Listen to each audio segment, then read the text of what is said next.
What's up, guys? Here we are with another reaction video, guys. We're here with part 2 of this podcast, America's Dark Truth Hidden from the World Population. Mr. Chavda has really been opening up my eyes, has really been making me rethink things with all these conspiracies that possibly could be true. That is some I'm like, I'm buying that. I could actually see that happening. You feel me? So, we learning about old America. We learning about old land of the free, home of the brave. We learning about the darkness. So here we are with part 2. Before we jump in, make sure you subscribe, ring notification bell, give the video a thumbs up. Let's see what else we got in this one. You don't see any plane there. So that's kind of very, very perplexing. Again, in the field, there's no plane debris. There's just a big hole in the ground. That is crazy. So kind of makes you wonder what it is. But there's not sufficient evidence to prove that something else happened. But yeah, some people claim it's an inside job, and who knows? I have to ask you about Afghanistan, Iraq, and even Syria. Do you think that there's anything that ties these three countries together? Ooh, dangerous question. Indian news media is not going to tell you these things. Well, Iraq was about the unfinished business of the First Gulf War. Iraq is an oil-rich place. So is Kuwait. Now, Kuwait was liberated in 1991-92, thereabouts. Iraq was still under Saddam Hussein. So the son wanted to finish what his father could not finish. George W. Bush, It's like a family thing. It looks like it was a family thing. So George Bush, the junior, wanted to finish what his dad could not finish. His dad defeated the Iraqis, but he could not oust Saddam Hussein. So 2003 was the new invasion, and eventually Saddam was captured the next year, and he was executed the year after that.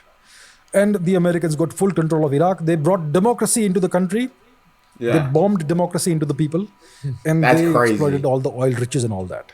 Of course, So I don't did. think the atrocities of the Iraq war are spoken about by American news media. I remember as a kid, No. my grandparents would watch a lot of CNN and BBC, and it was a very unilateral narrative.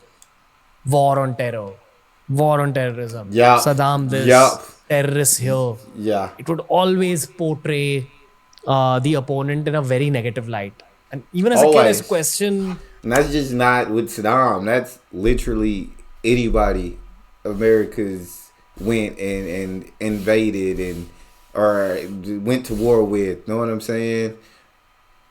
They always just said they've always portrayed themselves as a good guy. War on terrorism. They war. Know what I'm saying? Whoever America's fighting is just the bad guy or just evil. And I get that's what is put in the media for all the citizens to consume. And knowing as a citizen, if that's all you see in the media, that's what you're gonna think. Oh, we're the good guys. We're, know what I'm saying? We're protecting the world. We're making sure everything's good in the world. Until now, there's just too many media things where you can go like Facebook, Twitter, or now X, TikTok, YouTube, where like the truth is out there about what was really happening. America's really committing atrocities. You feel me? America's really bullying people, forcing their way, forcing everything that they wanted to happen. And if they couldn't get it to happen through peaceful ways, they turn to violent ways. But yeah, no, it is very unilateral. We were only taught that. I mean, America was doing the right thing. the opponent in a very negative light. And even as a kid, I used to question the nature of war. That no human being can be completely evil or completely good. There's got to be gray on both sides. I want to ask you about the gray on the side of Iraq, on the side of Afghanistan, and on the side of Syria.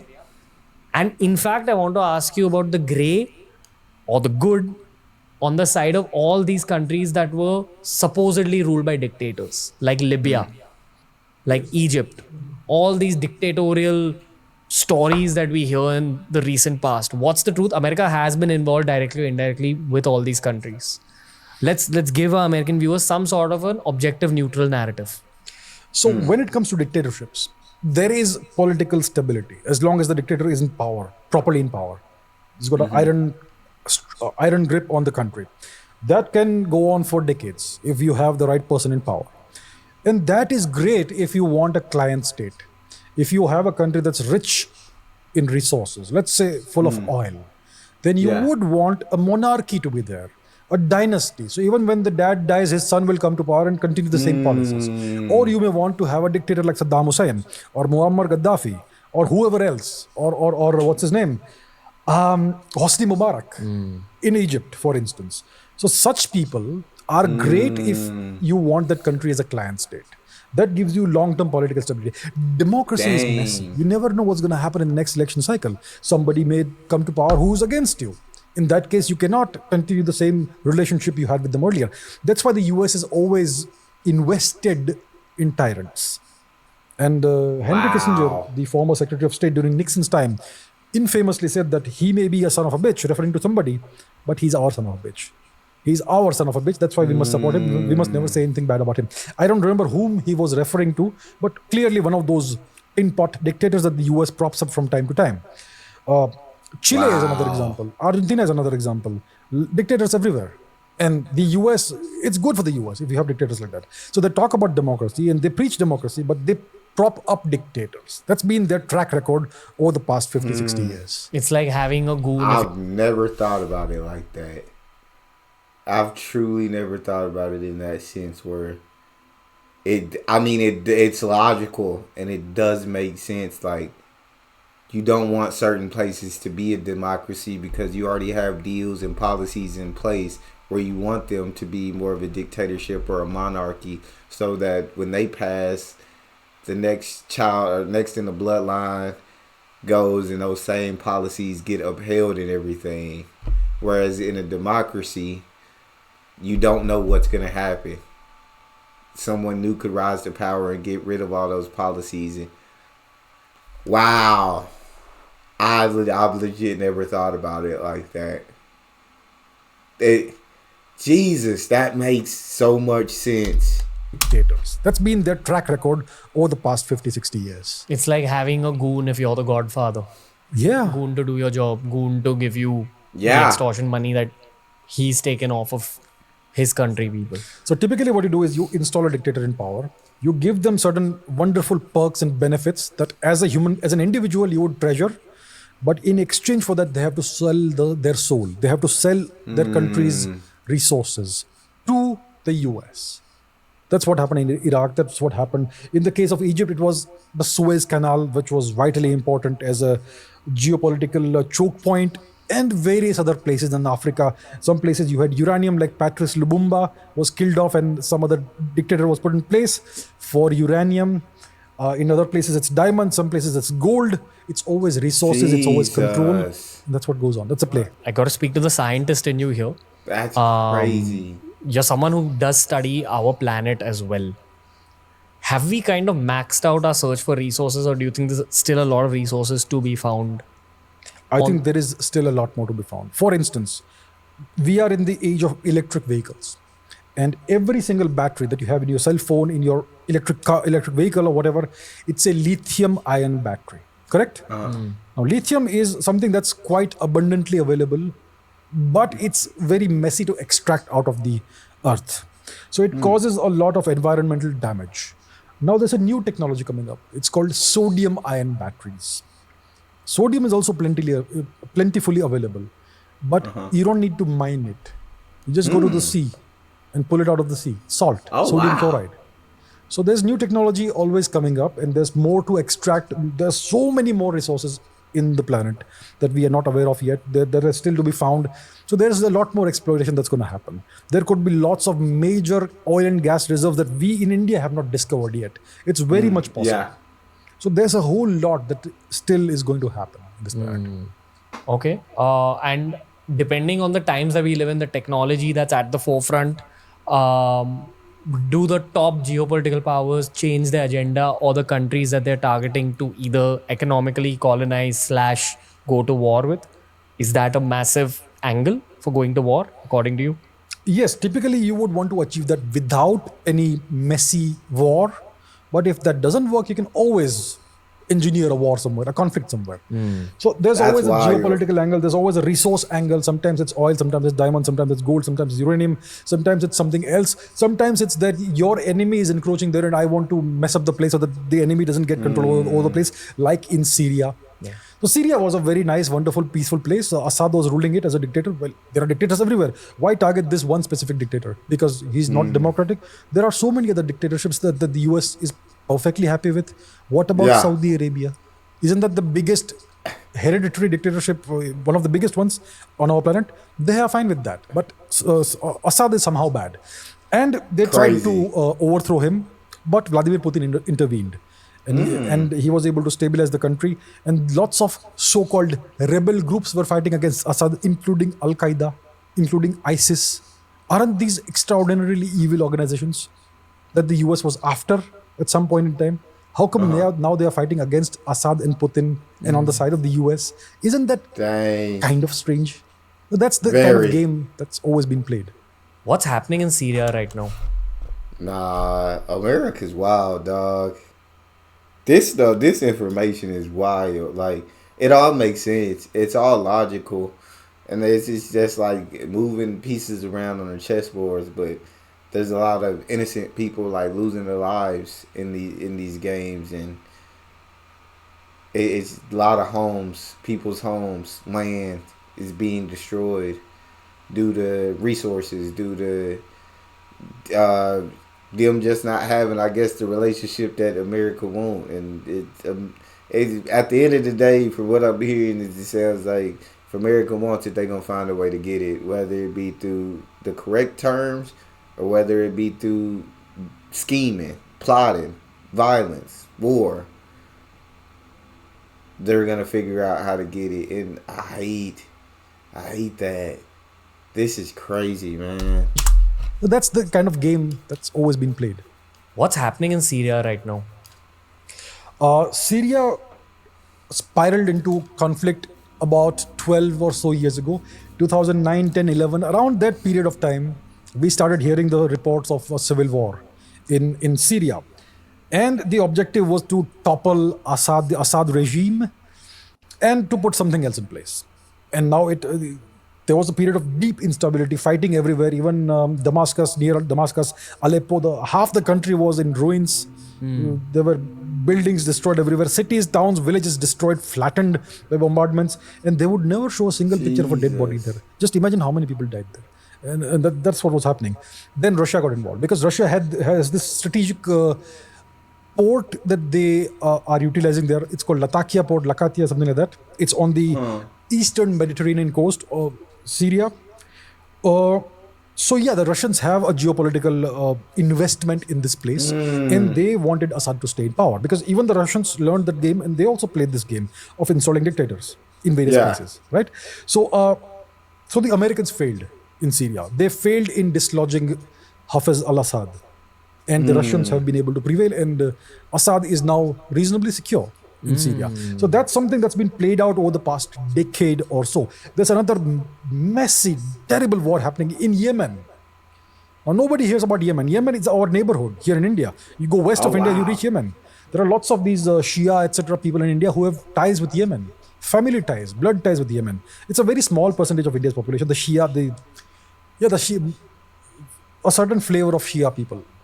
That's how I would put it. So Yemen is part of our neighborhood. If you look at the Yemeni people, they look like Indians because there is an old history there. Yeah. So I also want to mention that because even you and me are from the English speaking world, our thinking language is English. It's not even Hindi. It's just how we have been brought up as urban Indians. The rest of the English speaking world is also heavily influenced by Western news media. Therefore, we are probably, as the English speaking world, this is all of Africa, all of America, all of Europe, or most of Europe, has been fed with narratives driven by NATO. Very likely. Am I right? Yeah. Yes, it's true.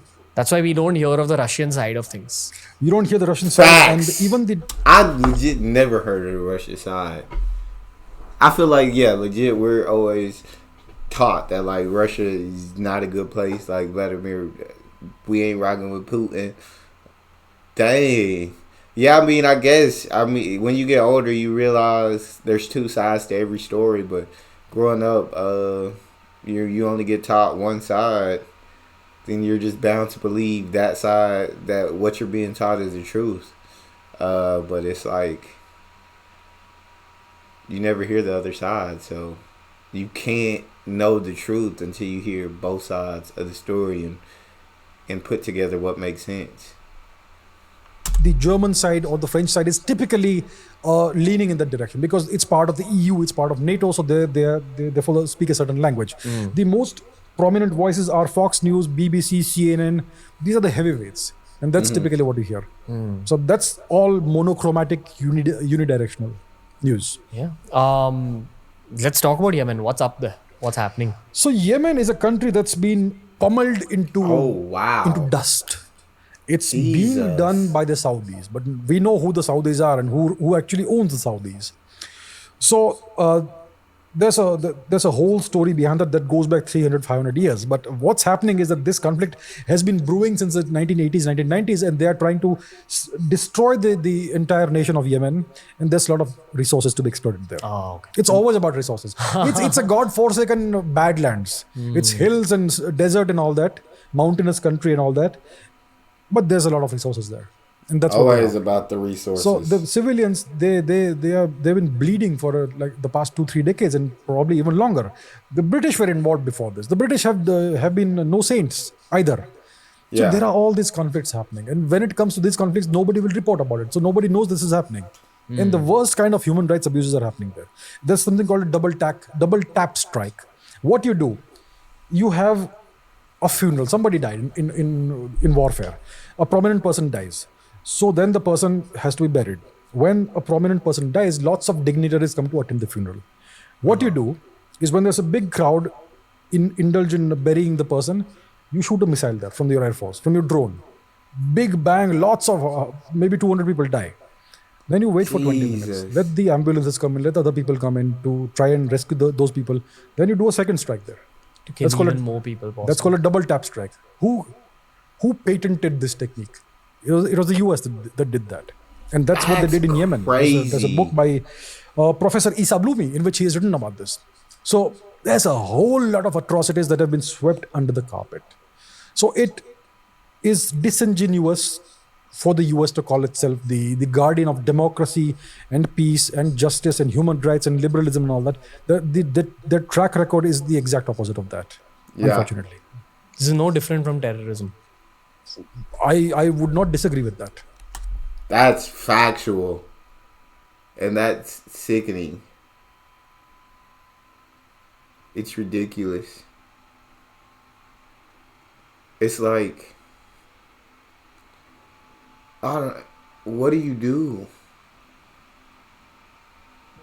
to stop that? And it's like, it's whoever's the most powerful. Let's say that America stops being the most powerful country in the world and the next country rises to power. Would they do the same things in the interest of their country? Or would they do things differently? And if they do things differently, will that stop? Will that let another superpower come along and take their place as the most powerful?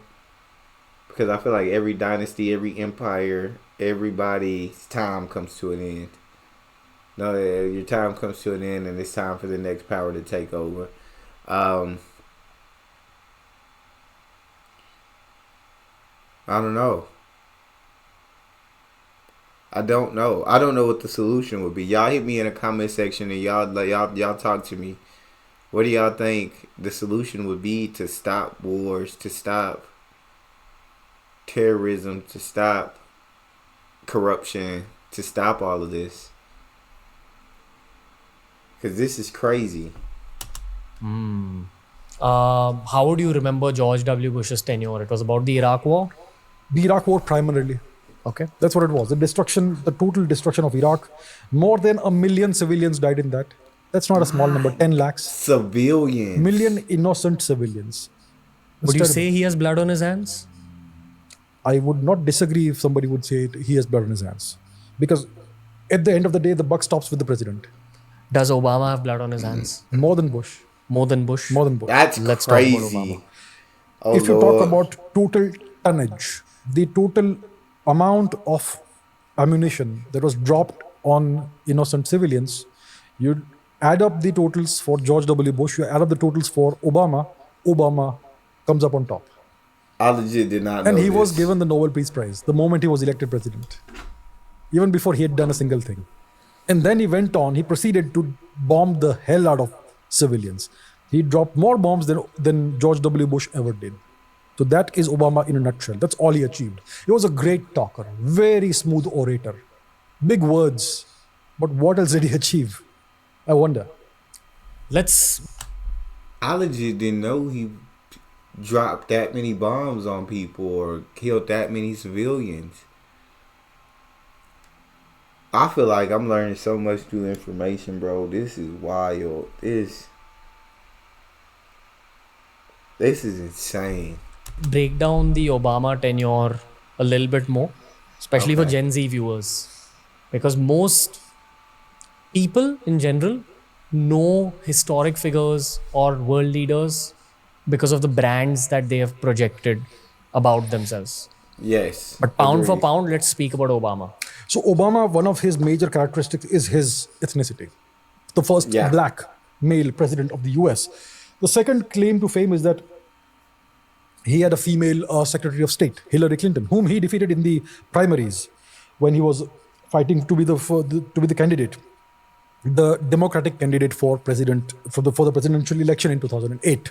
And he eventually was able to. He ended up beating what's his name, John McCain, in the final election. Right. So his first major claim to fame is his skin color. The first ever black president. Agreed. The second thing he achieved was it was under his leadership that Osama was taken out. Apparently. Right. Thirdly, he presided over the destruction of Libya and the ouster of Muammar Gaddafi, the killing of Muammar Gaddafi. Apart from that, I wonder, he was one of the first presidents known to have ordered the assassination of a US citizen on foreign territory, Anwar al-Awlaki in Yemen, and his teenage son as well later on. So a US president who ordered the assassination of a US citizen on foreign territory. And apart from that, I wonder what else he achieved. 2008 to 2016, very well-spoken guy, very suave, very smooth, great orator. But I don't really know what other achievements he can boast of, apart from these things. See, but I don't think, again, it goes back to, I think that he, like all the presidents, are just a figurehead. They may be part of the group, but the buck doesn't stop with them. To me, this may just be a conspiracy. I just think, man, that the president is just a figurehead for the country. I don't think they're the most powerful person on the planet. I think, of course, the real power is gonna lie behind the scenes. I think there's a group or whatever that's just got all the power, and like I said, the president is just a figurehead for them. They're to distract and divert the attention to them and make everybody think that's where the power lies. But that's why I honestly haven't kept up with any of the president's achievements, I feel like, ever. And that may be a terrible thing to say, and I should be more locked in when it comes to politics and policies and all of that and stuff that affects so many people, not just in the country but around the world. But I truly, just being honest, I don't think I know the achievements of most presidents. Like, of course, the ones in the past you have to learn about in the history books and everything like that. But the ones who have been in office while I've been alive, I don't know. But keep it going. What was his impression in domestic circles in America? I think people were really enthused about the fact that finally they'd broken the glass ceiling, that black men could never aspire to become president. So he smashed through that. He was the first president to actually use social media to his advantage and outmaneuver the opponent in a presidential election campaign via social media. Very young guy. He was in his early 40s or so, mid 40s when he became president. So he had new ideas. He leveraged all the latest tools, social media, which nobody else understood at the time. So these are the things that he's remembered for. He's remembered for being a great speaker and that sort of thing. A guy who was a president and used to smoke once in a while. Some of these little characteristics, I personally myself cannot think of any other achievement of his apart from these things. In my memory of my life, he's probably the most loved American president all over the world. As in, even Indians were rooting so much for him. I remember when he was. I do agree with that. The day he was being announced as president. What's it called? It's called something, right? What is it called? Whatever they call it when they Inauguration day. Yeah, inauguration. Yeah. So when he was being inaugurated, Indians were celebrating. I was like, this is where we lose the plot often as Indians. Barely know what's happening in our own country, but kind of just go ahead with white hype. Yeah. Wherever the white man celebrates, we go and celebrate. Speaking about the white man and black men and women and minorities, I want to speak about that aspect of American culture. I don't even know where to begin this. Again, it's a sensitive topic. There's a whole lot to unpack here. Okay, I'll begin it here, right? I've traveled the world and I've met people from all ethnicities. I've met beautiful human beings from all over the world. Whenever I meet African Americans and if I ask them about their country and about the racism that even we face as brown people when we travel abroad, there is a slight discomfort I sense from them. And of course, that's generational discomfort because of what black people were put through 200 years ago, 300 years ago, when slavery was a thing in America, in that phase of America. Definitely embers of that still exist. They do. The Denzel Washington movie, Remember the Titans, it's a great portrayal of what I believe 1960s America was, where racism was still very, very prevalent. I am sure it's still prevalent. We hear of our brown friends in America facing aspects of racism, especially when they move away from the coasts. When you go inside the country, they say it's like another country. There's one kind of country on the two coasts, and then there's another kind of country in the middle. I've also faced some racism in America. So it's not that the racism is dead. But what I'm getting to after all this is the plight of the average black person, which I've learned from following American culture, movies, sports. It is a very difficult game of life if you are a black person not born into some sort of financial privilege. And white privilege is a thing. Since generations, the average white person has had a lot more money, a lot more power, a lot more say in society. Even voting rights, since the longest time, especially white men. Some people even say things like, America is low-key one of the most sexist countries. I don't know how true that is. I'm not a woman. I may not ever be able to understand that angle. But I have observed this about the average African American. What some of my friends have told me is that for an African American to rise up from a place of lesser financial privilege, they have to be incredibly street smart, incredibly hardworking. The beauty of America is that if you get them the results, opportunity will be provided to you and a ladder to grow will be provided. But here's the thing about privilege or a lack of privilege. If you don't have privilege in your life, if you're not born into privilege, you're already at a huge disadvantage. For sure. Because what is privilege? It's money, being born into money. That money pays for a good education, a good college degree.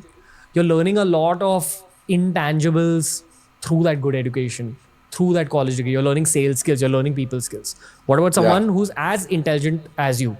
Maybe your IQ levels match, but because they're not born into privilege, they don't get access to those sales skills, to those people skills. Even if they were as intelligent as you pound for pound, if they had the exact same neural patterns as you. So white privilege is a thing. Racism that black people face in America is a thing.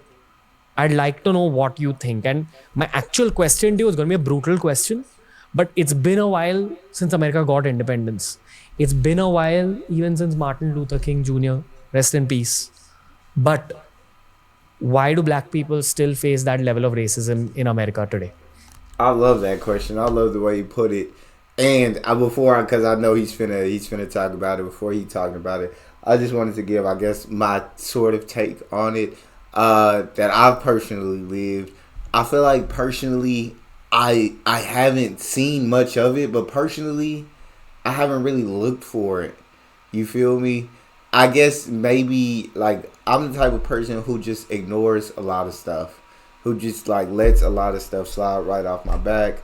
But I mean, growing up, of course, there were those who did have more than me. There were those who did have more opportunities. I mean, you're born into privilege. You're born into more opportunity.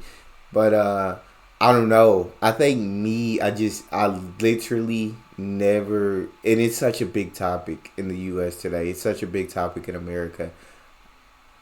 I've never focused on it.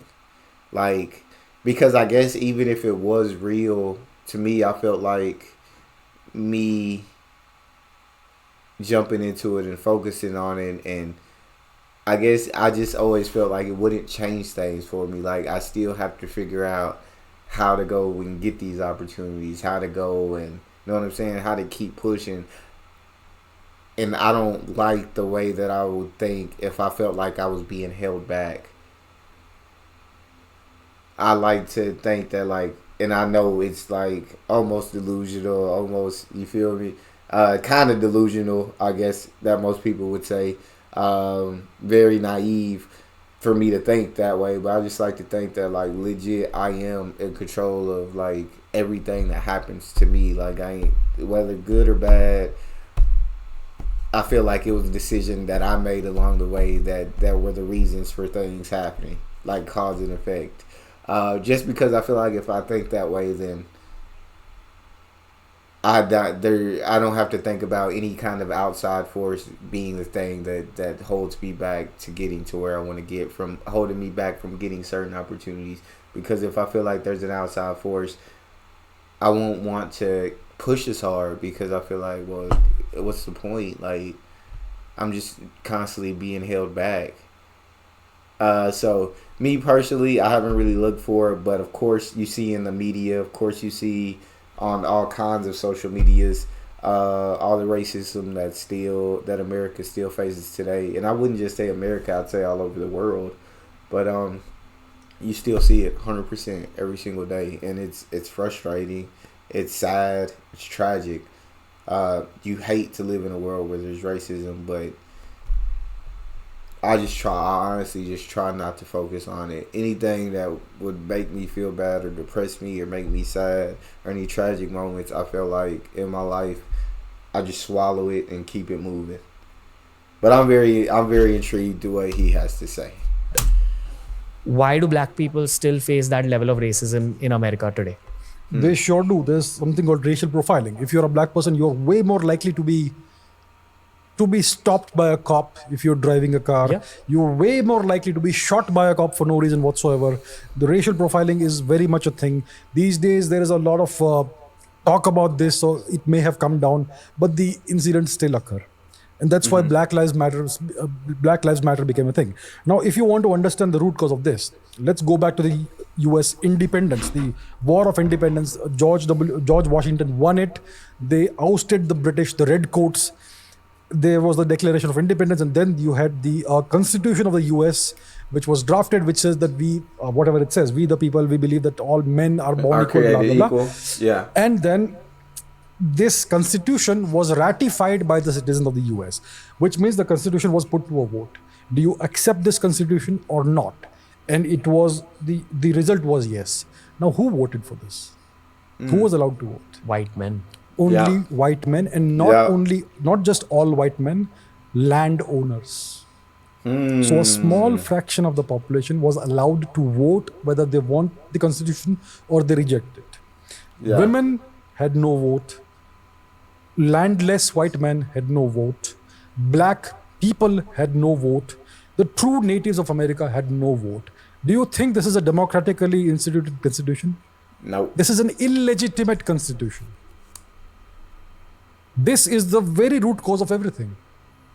And in the Declaration of Independence, they call they portray the Indians as savages.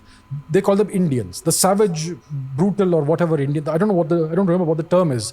It's a very derogatory term that they have used for the natives of the Americas in the Declaration of Independence. So the very foundation, the very root of the country is steeped in exclusivism and racism and sexism. And that's the root of the country. The whole nation was born out of that. And possibly homophobia. There was no mention of homosexuals at the time, but I'm sure, well, it's a Christian nation. Christianity brings with itself homophobia. It's part of Christianity, whether you like it or not. Just read the books, the holy texts. So the entire nation was built on the backs of the labor, the slave labor of of the African American men, women, and children. It was also built on the genocide of the Native Americans. That is the truth of the nation. The entire economy for the first couple of 100 years was built on the back of slave labor. It was built out of stolen land that had been stolen from the true owners of the land. Right? Eventually, you had industrialization and all, but even then, until the beginning of the 20th century, black people, men, women, children, were sold along with animals, livestock, goats, bulls, cows. That's how they were sold, like animals. Families would be broken up. There used to be men who were used for breeding women to produce lots of black children as slaves, and then those families would be broken up as soon as the child is a few years old, sold somewhere else. Imagine how horrifically wrenching it will be for a small child to be uprooted from your mother and father and sold away somewhere as if you're a dog or a cat. So that's the kind of societal background, cultural background, historical background this country has. And then there was the segregation. Even after slavery was abolished, there was a whole civil war for that. The North wanted slavery to be abolished. The South still wanted slavery because they depended on the slave labor for their economy. The North was more industrialized. Definitely depended on that, and it's just ridiculous even hearing him talk about it. Like I understand he's telling 100% truth. I just mean it's ridiculous that it was ever a thing, and it's like men being breeded to create more slave children. And then these children being sold as just if they were livestock because that's how they were looked at. They weren't looked at as people. They weren't looked at as human. They were looked at as property. So, you know what I'm saying? In their eyes back then, this was just livestock. And, of course, the South didn't want slavery to end because the slaves were doing all the work. They you know what I'm saying? Everything was being built off the back of slavery. And it's frustrating. It's ridiculous to think about a past that was like that. And to think like today, like it's not like that bad, but of course it still does exist. And I know, see, this is why I don't like thinking about it. I hate thinking about things that like frustrate me or upset me, or because I just don't like being in a bad mood or feeling frustrated or upset. So I try to just like keep it moving, think of all the positives in life, and I don't know, that's just the way I operate. But this, it's just absolutely ridiculous. It's absolutely ridiculous. Because they depended on the slave labor for their economy. The North was more industrialized, that they did not want it.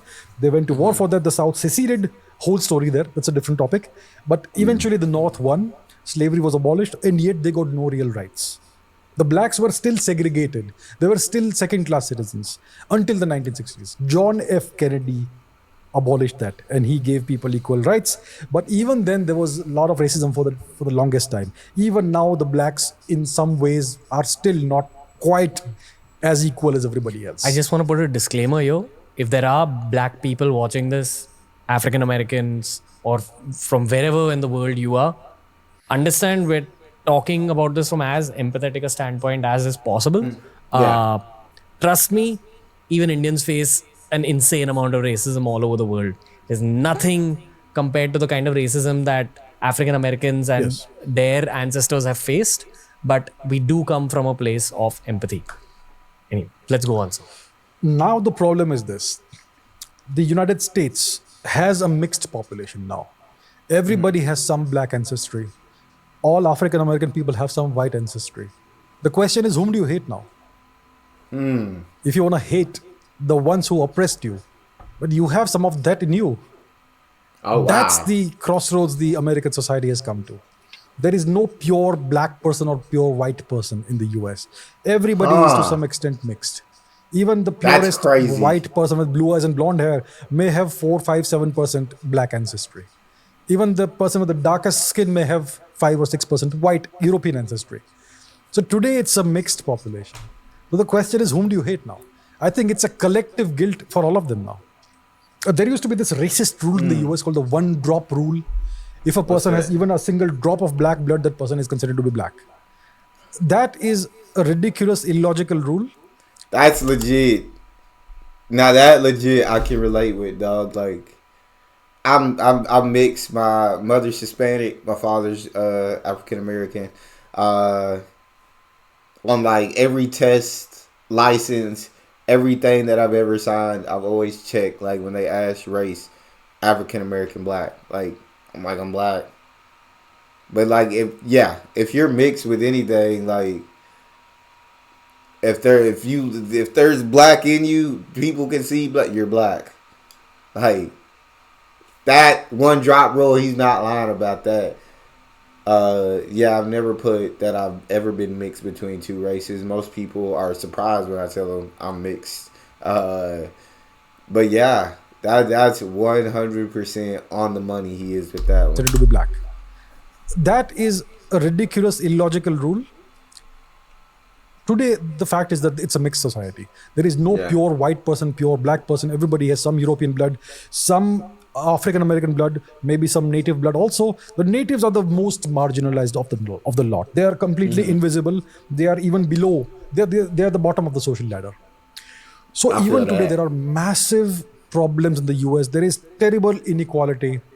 Just even if you talk about the wealth inequality, it's massive. But even if you look at the racism and the social classes that exist, there is so much angst. There is so much anger about what's happened. About the blacks are still facing all these problems, and the natives are not even spoken about.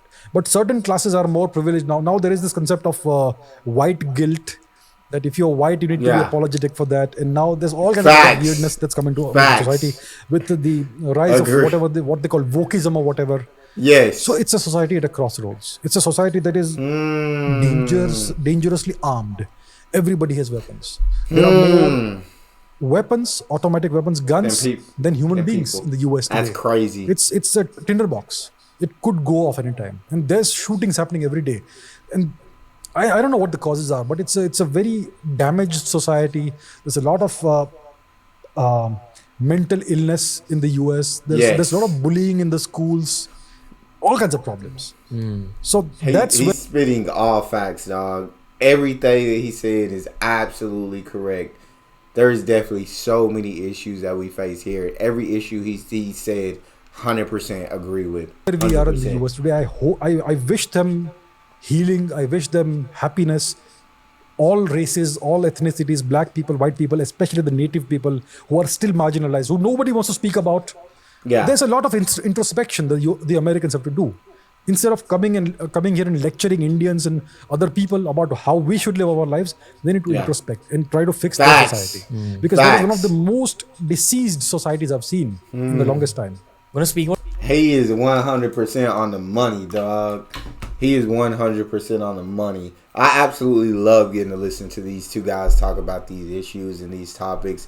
I feel like they're very knowledgeable about these topics and have a very great understanding. Where me, as I'm not as knowledgeable, not as great an understanding, so getting to hear them talk about it is truly, truly fascinating. But that's all we got for part 2 of this podcast. Make sure you guys subscribe, ring notification bell, get a video a thumbs up. It's your boy D Neal, out.